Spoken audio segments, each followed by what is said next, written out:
Indian markets have learned. I mean, there has been scams in the market as well, but the investors, the regulator, the entire stakeholder in that sense have learned from those mistakes and learned pretty early. Time is money, and the more you lose time, you lose money. Today, middle class household in India still believes in gold and land. There's lack of trading platforms which is now coming. It's our payment systems are so sophisticated, and it's really a matter of pride, when you travel abroad or when the foreigners really come in and they're completely amazed that for a 10 rupee payment you don't need the 10 rupee note. It's also seamless. When we talk to investors, I think there has to be a uniform policy on tax. I mean, if you have policy changing every 2 or 3 years, that is going to hit you.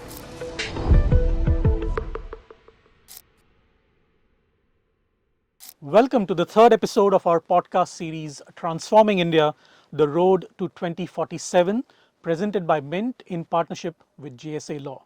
Today, we turn our attention to the financial sector and its critical role in driving India's growth ambitions. This episode will dive deep into the Insolvency and Bankruptcy Code, that's the IBC, the expansion of the capital markets, and the potential of infrastructure investment trusts, InvITs, and to fund infrastructure developments. As India aims to become a $30 trillion economy by 2047, it's crucial that the financial sector not only drives rapid growth, but also remains resilient against global challenges. We'll discuss how legal reforms, digital advancements, and innovative financial instruments can shape the future of India's financial ecosystem. Whether you are an investor, policymaker, a legal expert, or simply interested in the future of India's financial landscape, this episode will provide valuable insights into the strategies required to secure that sustainable growth. To discuss all of this and more, we have two distinguished guests in our studio today. Arka Mookerjee is a partner at JSA with over 18 years of experience, specialized in equity capital markets, covering products like IPOs, rights issues, qualified institutions placements, and infrastructure investments trusts. Arka has represented the issuers, underwriters, and shareholders in significant equity and debt market transactions. Notably, he co-led the first IPO of an InvIT and has advised on several pioneering ideas. Joining Arka is Soumitra Majumdar. He's a partner at JSA and he specializes in banking and finance.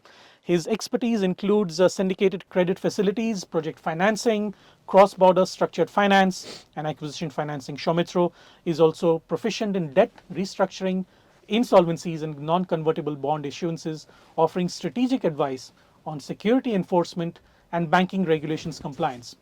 Join us, therefore, as we explore the current and future state of India's financial sector, touching on the opportunities and challenges that will shape its role in supporting the country's growth ambitions. Gentlemen, welcome to the series. Thank you so much. Thank you for having us. My first question is to both of you, Arka and Soumitra. Before we deep dive into today's discussion, I want you to talk a little bit about the ambitious goal of the $30 trillion economy. Projections show that the financial sector will need to grow at least 20 times of what it is right now to make that happen. So, keeping that in mind, what are your thoughts on some of the key lessons that we need to learn from the past to make this happen in the next 20-22 years? Look, Sachin, I mean, we are looking at a very interesting times. I would call this times as a pre-COVID and a post-COVID era in that sense. Last couple of years, we have seen that there's a buy on capital markets. But we have to still bear in mind that this market is largely driven by mid-cap and small-cap sectors, which is the third and the fourth, the pyramid of the entire structure, if you look at it that way. So the large cap, the top of the pyramid, is still to tap the markets and to have essential fundraisers. So when that comes in, and that's in the next 3 to 5 years, we sort of, look at the horizon, that's really going to drive the market up. And we should be on our way to 2047 future. Soumitra, your thoughts? Yes, so we are looking at that massive expansion, and there is the demand, there is the supply. Therefore, what really needs to happen is that when we unleash these forces of growth, we also, as a lawyer, we are always conservative, and we need to rein in some basic regulations in place so that nothing goes unbridled. There are no sudden systemic shocks, and our regulators are doing a great job at that for the time being. So, therefore, yes, there is demand, there is all of that hysteria about the growth.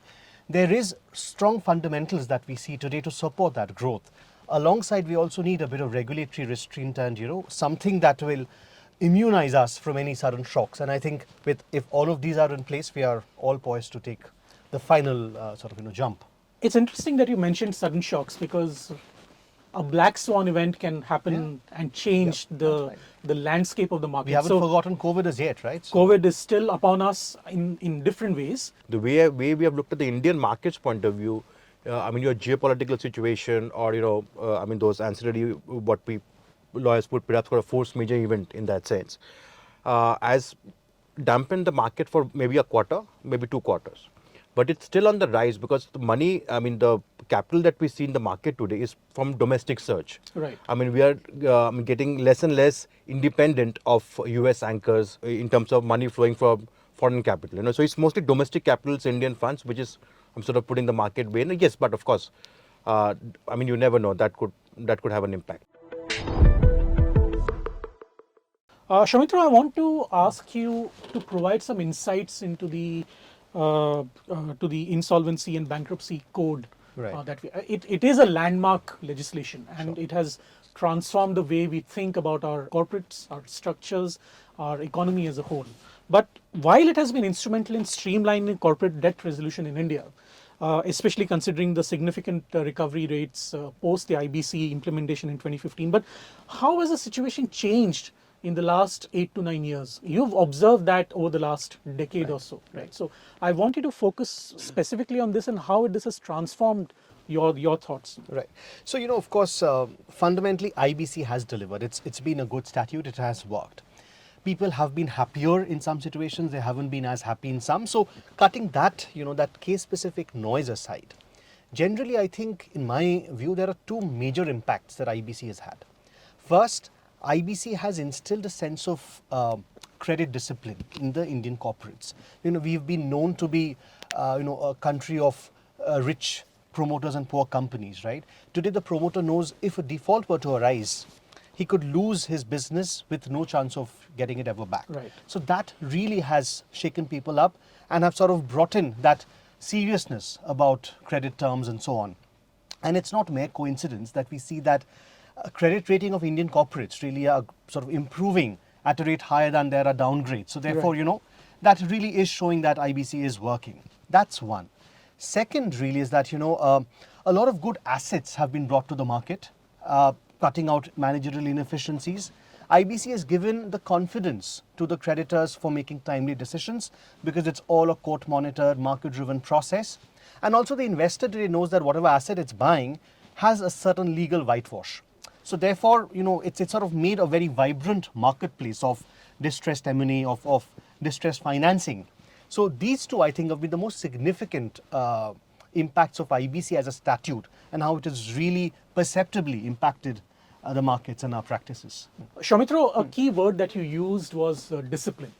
I want you to explain to our listeners and viewers how is that discipline going to help India in the next 10 to 15 years, especially when it comes to family-run, family-promoted companies, where, as you pointed out earlier, there was not much of that, but now you're seeing, because of the IBC, a lot of discipline coming in.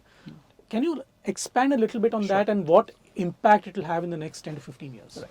So as we poise ourselves, we open our markets up, we welcome foreign credit because there is that much need, and we have good bankable assets to sort of take all the debt for. We as businesses need to demonstrate to the markets at large, to the domestic fellows, to even the foreign creditors and so on, that we are ready to take that money and put it to good use. Now, what is the impact of what is the process of IBC?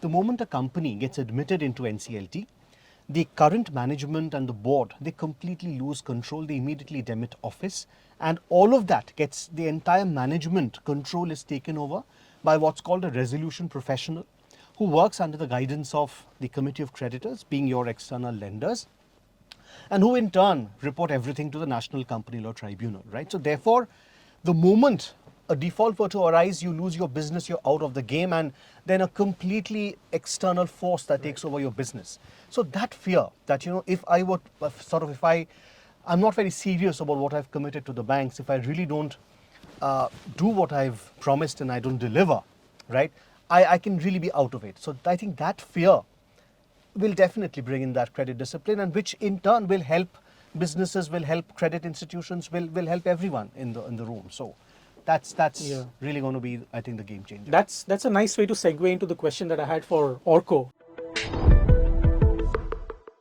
Because India has a the ambition of becoming a developed nation by 2047 is, well, to use a word cliche, it's really ambitious in that sense, right? So it hinges significantly on the capital markets, how the financial sector growth, that is.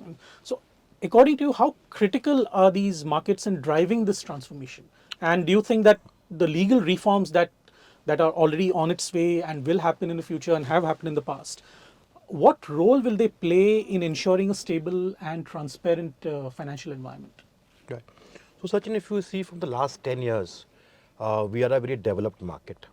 SEBI, which is the capital market regulator, has done a stellar job in terms of having tighter trading regulations, good insider trading practices, code of ethics, corporate governance, and we have sort of taken the best from the international standards, and we follow. Today as a market, I think we are no less than international standard in terms of execution of the market, the trades, the implementation of the policy of the regulator. So I think we are very much there. The capital markets is not only about giving exit to private equity in that sense. That's the common parlance we use. It's an important tool to let private equity sort of exit.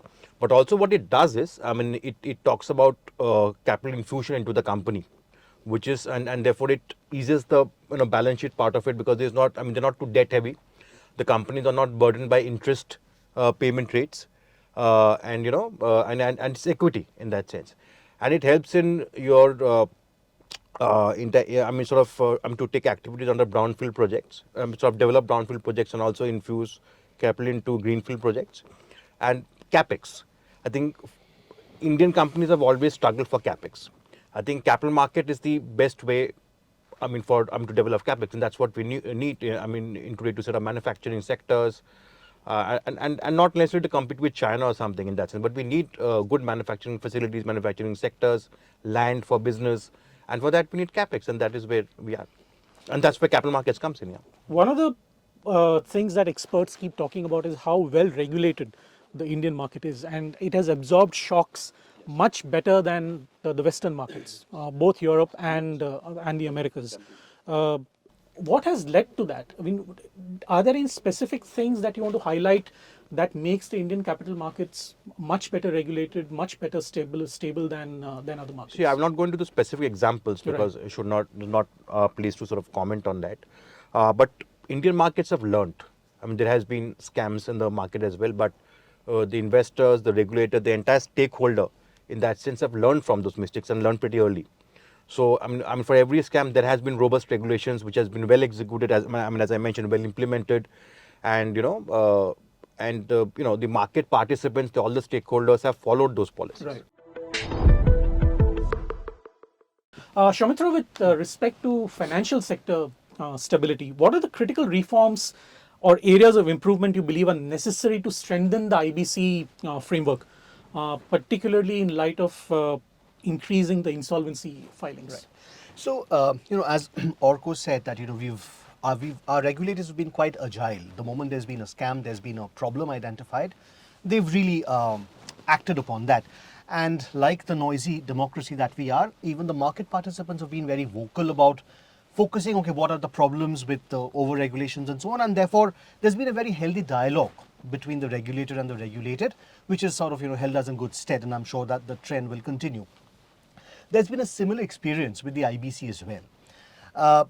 There's been several amendments which have been brought in. The courts have been very supportive of IBC as a statute, giving very good direction to the markets, and as a result of which everyone sort of grown together. Now, IBBI, they've sort of recently already made a statement that second generation reforms are underway through some amendments to the IBC and so on. So therefore there is that dynamism which is required for any statute to really play out its part. Problems, if you have to identify, I think the most sort of devastating problem that IBC faces are delays, procedural as well as judicial.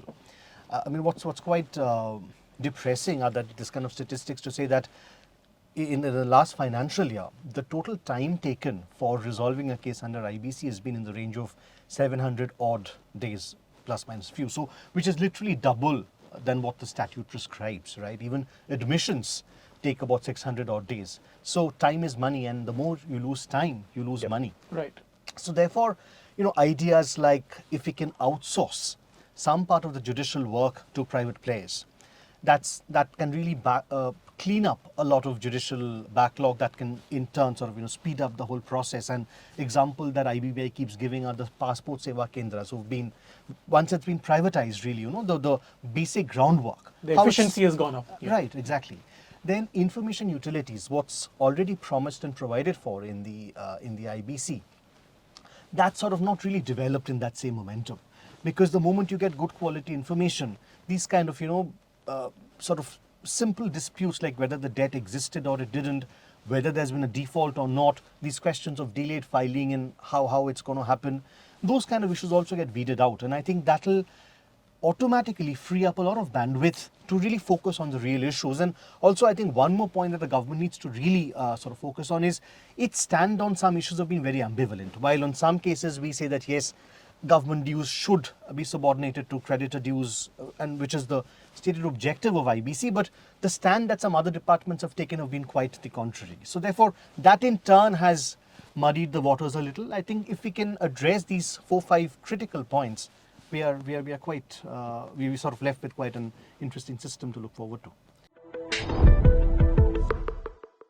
Even the capital markets they have not exactly the same problems, but similar questions of stability. We know that Indian capital markets have grown significantly, but only 5% of household savings are channeled into them. So, what are the strategies or incentives you think can further deepen the retail participation in capital markets? So a couple of points. I don't know whether 5% number also takes care into account the indirect market participant to SIPs and mutual funds. I'm not sure. I'm not sort of looking at the data. But the key point, you're right, Sachin, is because of lack of financial literacy. I mean, today, middle class household in India still believes in gold and land. There's lack of trading platforms, which is now coming. I mean, we know the trading platform that's coming, which is may or may not be accessible to the interiors of the country. I mean, still a very urban sort of situation, but that number will significantly change if we just look at the urban sort of population data. It is still a nascent market, Sachin, and it has to grow, and we are on the right track for it to grow. For it to penetrate into the interiors, we need to have digital literacy, proper infrastructure. In terms of financial literacy is important. Soumitra and Arka, I want to ask both of you this question. As India's targets are very, very ambitious. We know that. I mean, government after government has said that, we will achieve this, these many $1 trillion, these many $1 trillion. But when we look at the, the innovative financing structures like InvITs, REITs, PPPs, how to better channel them into long-term debt, into infrastructure, what regulatory and tax reforms are needed, these are questions that, that pop up into our minds quite often, and these are questions that are always tricky to answer because situations change, governments change, policies change. So, but a large picture scenario, if you want to paint, and given the fact that we have only 22 years to go for the target to be achieved, what are the things that we need to do now to get there? Soumitra, you want to start? Sure. So, of course, Arka will sort of take up the baton on capital markets, but from a pure debt perspective and, from the perspective of the financier, we always look at what is the underlying that I'm trying to give the debt for, whether that will be put to good use, and when required, can I get my money back with the basic assurances which are required. So therefore, to sort of distill all of this, fundamentally, all that a financier needs to put in its money is the underlying project, the whole concession, that needs to be bankable. So, I mean, if my underlying concession agreement, which is what really I'm financing, essentially it's the typical, the private public partnership model. That's the basic contract. If that can be made bankable, if recoveries in a case of default under those contracts can be made bankable, I mean, the world's for you to play. I mean, currently, for example, if I were a financer to a road project, right, and there's a default and then therefore I need my termination payments, those arbitrations take for years to conclude. And that's where a lot of capital gets locked, because it's not only the project developer who's getting stuck, there's a domino effect. The EPC contractor who's really sort of, put in the actual masala into the project, he also gets stuck, right? So therefore it's a domino effect that causes the sort of the cancer to spread. So long as my projects have been made bankable, these kind of delays have been done away with, the contracts are certain, my way ahead is certain, it's a clean road ahead. Right. Particularly, for InvITs and all, right? The whole idea of InvITs is that a lender comes in at the InvIT level, and then the lender therefore gets the benefit of a diversified portfolio of assets. But the lender to the InvIT may not often get recognized by the project authority as being a direct lender to the project. So these kind of tricky issues, uncertainties, if these are addressed, which are not very tall orders to achieve, these are really low-hanging fruits. Once these are dealt with, as I said. Also, for context, I think it will be important to note that REITs and InvITs together account for only about 13.7% of India's overall long-term debt. That's right. Compared to America, which is almost 98 or 99%. So we have a long way to go in that sense. Absolutely. Arka, your thoughts? InvITs and REITs, I think we had the first REIT which we did for the developer was in 2015 or 2016. So obviously we are playing catch up. Business trust as a concept in some of the developed economies that you mentioned has been there for a long time. So we started late. So obviously we'll sort of take time to catch up. Having said that, I think InvITs have been a stellar product, and the way the regulator has made it, user friendly and stakeholder friendly, that goes in a lot way to infuse foreign capital into the infra component in the country. Otherwise, FDI into infra was very difficult. It was not, most part it was not allowed. And what InvITs does is also it strengthens the balance sheet of the developer as well as the banks, because the capital frees up. Because in terms of structure, stellar investors. If you see some of the InvITs happening, and best of the pension funds, internationally are coming into the market. The debt side of the balance sheet is getting quite eased up. Having said that, though, although you didn't mention the point about taxation, we're not tax experts, but when we talk to investors, I think there has to be a uniform policy on tax.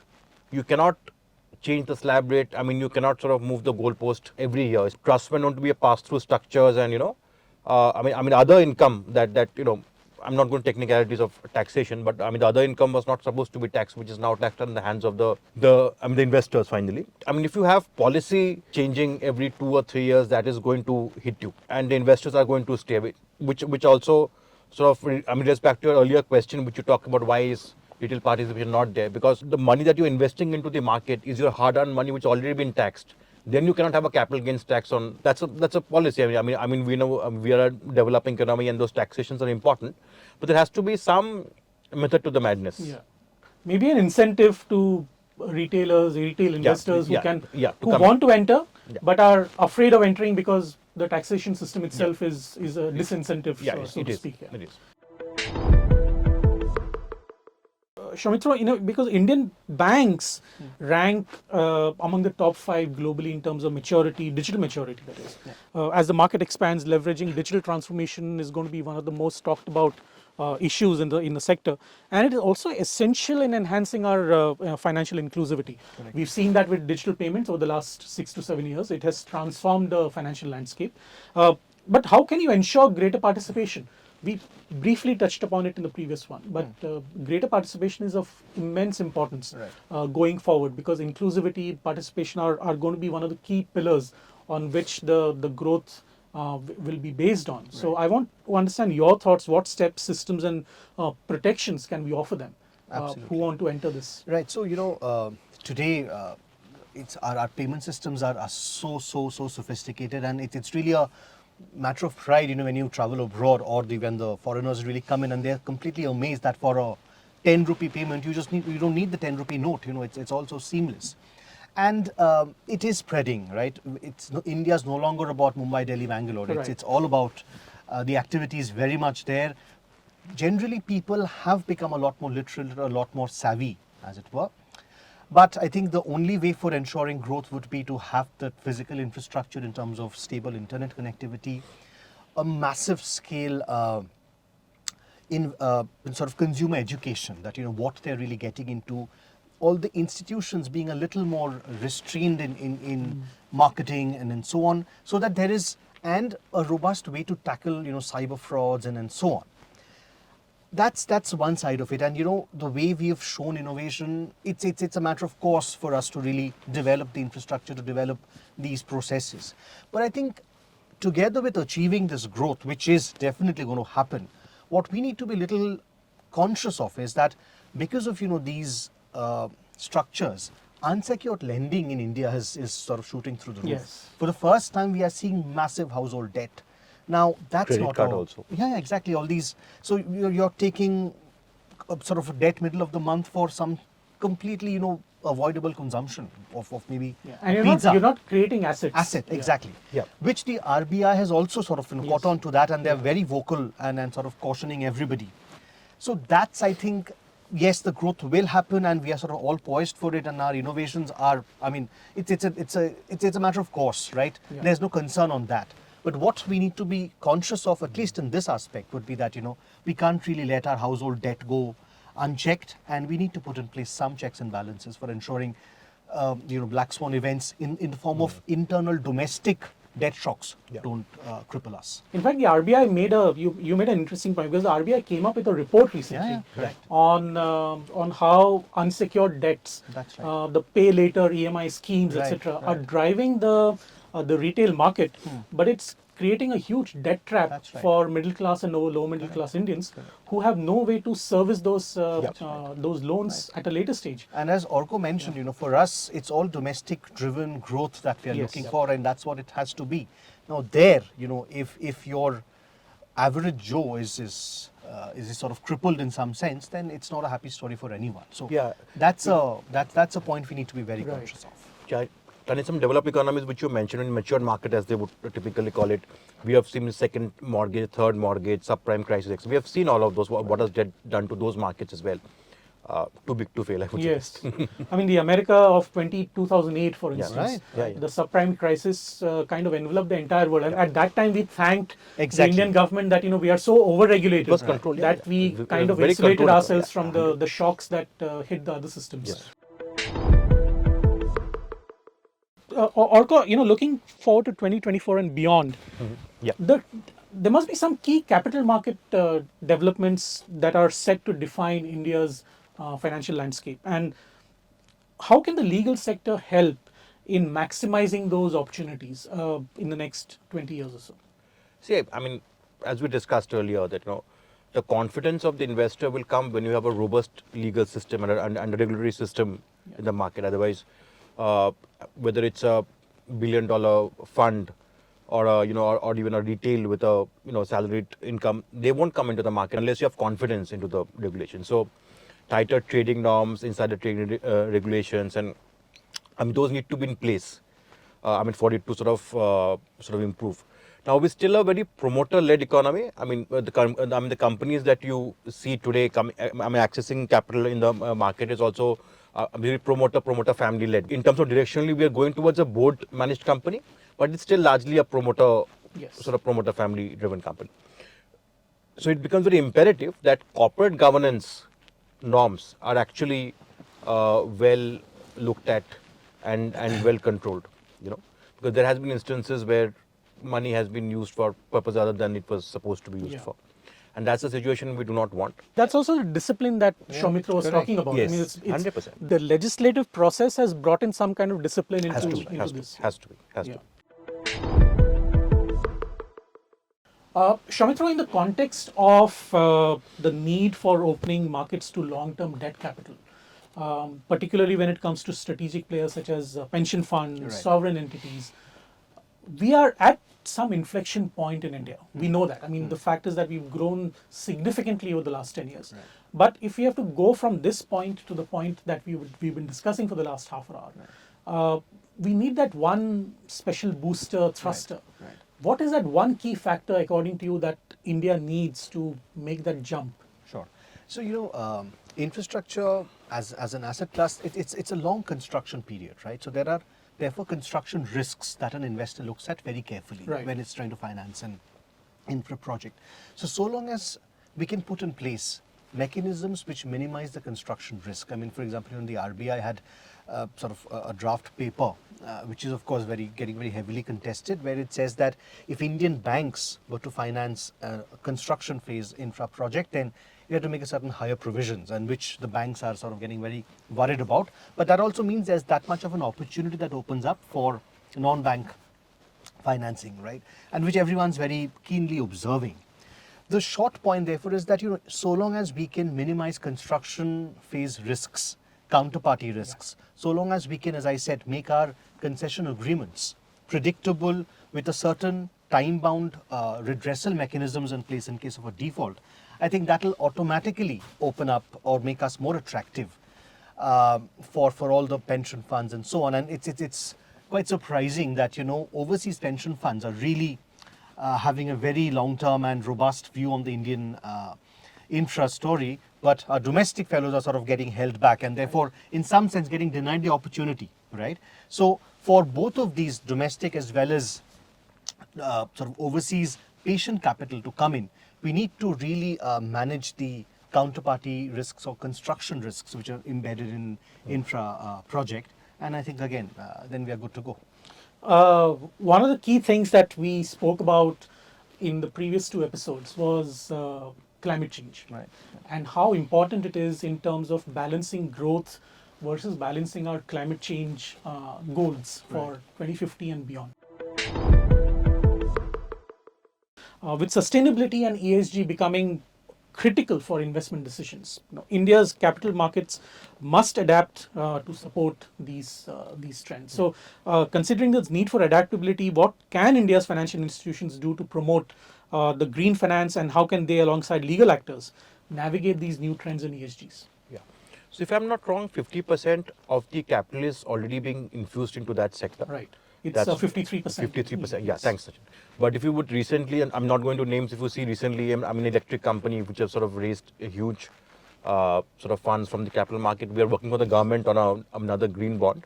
NTPC, we can sort of say we just filed, we're acting on it. So, so both from the government and the private sector, there is definitely a demand and an effort to go into that. But in terms of how we sort of look at it, in terms of what tax benefits we get from the allocation perspective, those will determine the future. In the banking sector, Soumitra, I know that international banks have specific divisions to understand climate risk, and they advise clients accordingly, and they're very active in those sectors. But I've not seen similar enthusiasm for Indian banks to get into it. Am I wrong in perceiving that? Yes, see, the problem came over years, so therefore the solution also has to emerge over years. But even our Indian banks are really waking up to the reality. We are sort of at a stage where you have to be cognizant of it, right? Right. And in fact, the RBI had also recently made out a draft paper on disclosure of climate-related risks when sort of mandated banks to have proper defined policies and what they want to do and so on. And like SEBI has under the LODR, they have a proper disclosure mechanism of ESG related things. Even banks are moving in that direction, and therefore now it's for the government to really sort of incentivize proper disclosures, incentivize businesses which are compliant through tax rebates and so on. So there is quite a strong and quite a sharp improvement that we see in the banks, that they're really cognizant of ESG compliant businesses and how they're taking a long-term view of it. Right. And they won't mind that extra OPEX, but the business has to be sustainable and it has to sort of really go in the long way to it has to be a profitable business, and profitability in build has to be sustainable, right? So therefore, banks are indeed getting cognizant of it, and there is a strong movement that And we're when seeing. banks do their due diligence in this, and when they and when the advice comes from the bank, perhaps the promoters take it more seriously 100%. Yeah, It's about yeah. making yourself that much more marketable, Right, right? Like right. what we've seen, the ABC compliance, as we say, anti-corruption and bribery compliances, which are forming part of every, even private credit or private equity investment documents. There are these IFC principles and all, which everyone is complying with, right? Okay. So therefore, it will come by holistically, and we've started already seeing that movement towards that.